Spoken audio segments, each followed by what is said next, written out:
Hey everybody, welcome back. I'm actually going to start a new project tonight. I'm going to do something that I was probably supposed to have done about a year ago. I bought a cell phone cover for my phone, and it's got a clear spot on the back, and I was going to paint a flying eyeball on it. All right, I'm stopping this video for the flying eyeball I just mentioned. Some of you people may not know what the flying eyeball really is. And it originated with Von Dutch. Von Dutch was one of the first pinstripers that started it all. I mean, he started all the pinstriping stuff, the modern pinstriping. Pinstripes have been going back for the 1800s on horse carriages and everything else. But he's the one that first started doing the hot rod pinstriping. And one of his iconic things was the flying eyeball. That he's the one that originated with it. He's the first one that started putting it on hot rods and doing everything like that. And you could tell by, and the way I sign my name is kind of the way Von Dutch did his name too. I kind of took kind of a play off his signature in my signature. So I just wanted to stop. I was editing this video and I was like, well, some of you people may not know what the flying eyeball is. So I just wanted to throw that in here and just kind of a little history, pinstriping history for you there, a little tidbit of information. So we'll get right back to the video. Just for the back of my phone, and I haven't made time to do it. So now I've got a reason to do it, to make content for you guys, so I'm going to do it. And I've also got a welding helmet that's been sitting around for probably 4 years or more that I metal flaked and candied. It's a candy tangerine probably. So I may work on it too. I don't know if it'll be in this video, but it will be in one video because I'm sure it's going to be a practice experiment of sorts because I want to do a lot of gold leaf on it, like a scroll work gold leaf. So I'm going to learn how to do that because I've not attempted that before. I've done gold leaf, but I've not done scroll work with gold leaf. So I'm going to try that and see what it looks like. But right, this episode's going to be my phone. I'm probably going to paint a flying eyeball on it. And I have to do it in reverse because it's going backwards on something clear. So I'll show you how I'm going to do about that. That way it's protected underneath that plastic so it won't get scratched off or anything like that. We hope. So we will see what it does. It's kind of an experiment too. So we'll just see how it works out. So we'll turn around here and get started.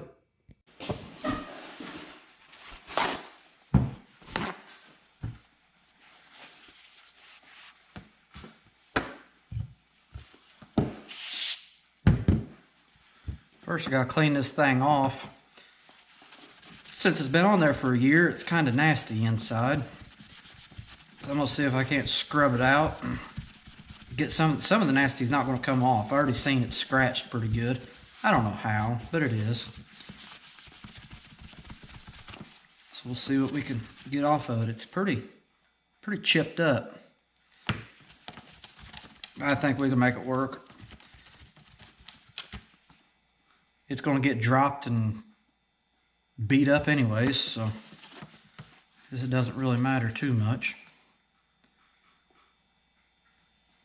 All right, well, I'm going to start sketching it out and see what it looks like.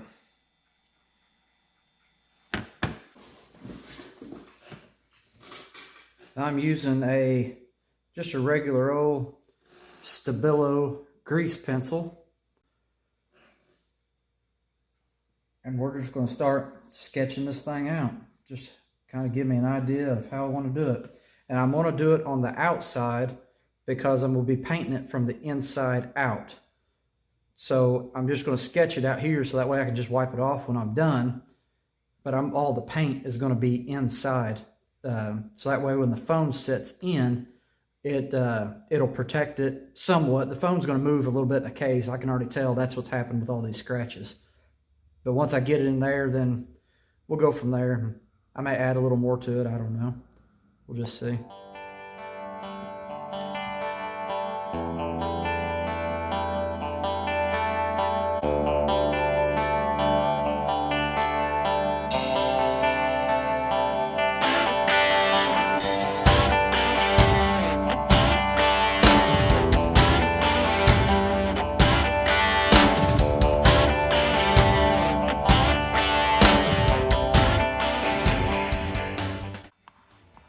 my sketches don't have to be perfect. I'm just trying to get it close enough to where I can see where I need to paint. Then I can make it all look nice whenever I paint it.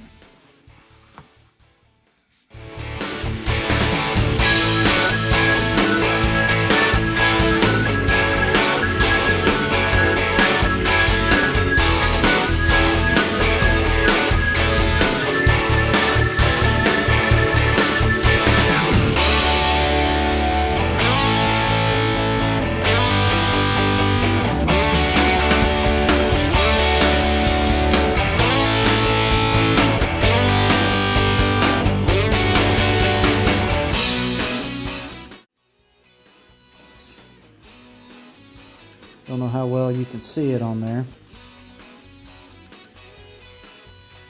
Kind of a general scratches there of what I'm going to do. Okay.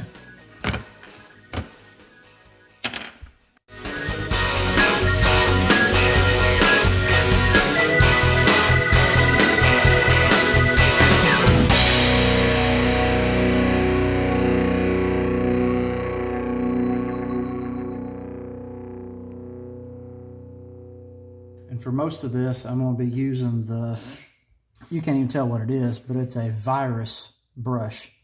It's a MAC virus. I'm not sure what size. Like I said, I can't even read it anymore. It's got so much paint and everything on it. But I'm going to be using this for most of it, just because this is a good, fine detail brush, and it works really good. And right here, doing the veins, like the bloodshot veins in the eyes, would usually be the last thing that I do. But since I got to paint all this backwards, it's one of the first.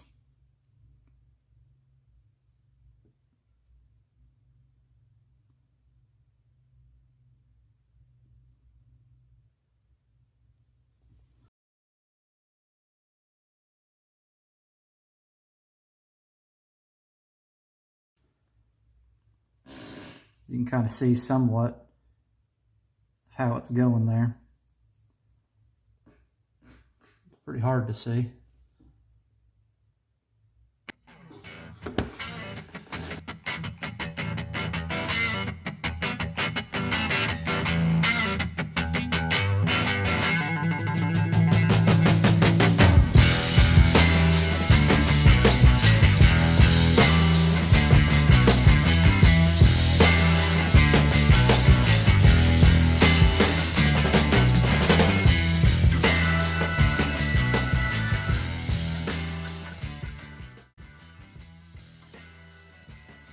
A lot of times on these flying eyeballs, I like to add a little bit of highlights to them just to make it more three-dimensional.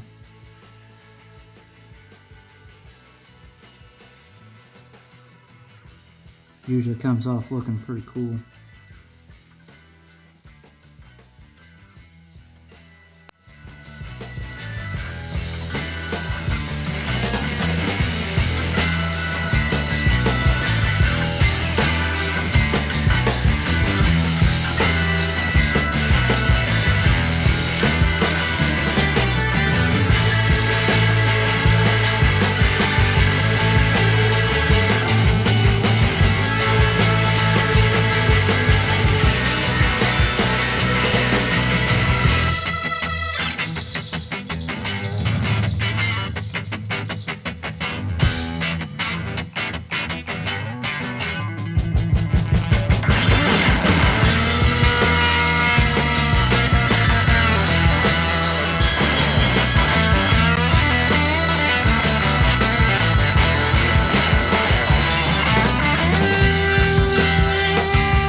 kind of get an idea of what it's looking like. Still got the rest of the eyeball to paint white and do the center of the eye. I kind of like it. Even where that black smeared right there, I think it gives it a cool look. Well, let me turn around where you guys can actually see it. There we go. Apologize for all the shadows and everything. I'm still figuring out how I'm going to do all this stuff to where you guys can see it real good. But I think that's looking pretty good. I'm going to continue on.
Since this is my phone, I got to add my personally favorite color to it. Some good sublime green. It's not going to look good right now until it's on the case, that or on my phone, I should say. The phone's a real dark charcoal gray background, so this green's really going to pop on it. Actually, the whole thing's going to pop. It's going to look good.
All right, there it is. Here in a couple days, or it'll just be in a second for you all, I'll put it on my phone and take a video of it, showing you all what it looks like on the background. Here's the finished product. Put the phone back in my case so that you guys can get a good background on it. And I put it up against my brick wall because it gives a good contrast too. Gets all the, where you can really see all the brightness in it. I mean, just the colors just really pop on it, which is what I was going for. And I got the paint dabbed around it. Kind of gives it like a splattered paint effect. And it gives it some depth too. It makes the eyeball look like it's standing out. Some of the kind of the drop shadow underneath of it. And there's a few, like everything, there's always something I do different, but I really like it. I mean, for what the purpose it's going to serve, I really like it. And I usually don't do a lot of stuff for myself because I don't take time to do it, but I'm really happy with it. And I even signed it, even put my name on it. I hope it ain't too blurry. I'm using a new camera, so it's hard for me to figure out how to use everything, but yeah, I really like it. Well, I'm going to cut this video off here. I was going to throw that welding helmet in this video too, but it's just going to be a lot longer too long of a video, I think. I don't want to bore you guys too much with stuff. So I'm going to make a separate video on it, and it's going to take a lot longer to do. Gold leaf takes a long time to mess with. So I'm going to wait and just do it some other time. And I may actually do a fabrication video next. I've got some projects I'd like to get going, and I've been itching to do a little fabrication, a little welding, so I may go down to the shop and do that some other time. This is actually my attached garage that I've been painting out of. A lot of times I can keep it climate controlled a little bit, and I just enjoy it. And I'm right here at home, so I don't have to travel or anything to go to my shop. So I like being here close. So I just like doing that. I apologize for how dark that video was. My lighting was not very good in here whenever I did that video. Now you can see I hung up some better lights, moved my lights around and hung them up different, got brighter lights, especially since I got to make this a studio now. I didn't know I was going to be doing that when I put the lights up. So I've been fixing some stuff up and put my brick paneling up, as you can see, trying to make it look nice in my little corner here that I'm painting in. And yes, I am painting on my deep freeze. I don't know if any of y'all can see that, but yes, I am. It works. It's a good workbench. It works good for me. Been doing it for years. Me and my brother used to paint our model cars on the deep freeze in the basement. So this just brings me back to my childhood, I guess. So it's just fun. Just got to use what you got. So this is going to be the end of this video. And like I said, I'm going to do some fabrication, do some other stuff, and just mix it up a little bit, and do a segment of Doodle's Day Off for fabrication and stuff like that. Anything besides painting. Painting's just going to be the normal stuff, but I like doing other stuff. I like doing all kinds of stuff. So the Hamiltons are known for jack of all trades, so we do it all. So we do all kinds of fun stuff. So there's going to be all kinds of stuff on this channel. So just I ain't going to tell you a whole lot. You're just going to subscribe and watch and wait and see what all I got going on. Because I got a lot of stuff I'd like to do. But it just depends on time. It just don't know what kind of time I'm going to have. So we'll just see. But all right. So I'm just going to let this one go. And you guys keep your brushes wet and your welder hot. We'll see y'all later.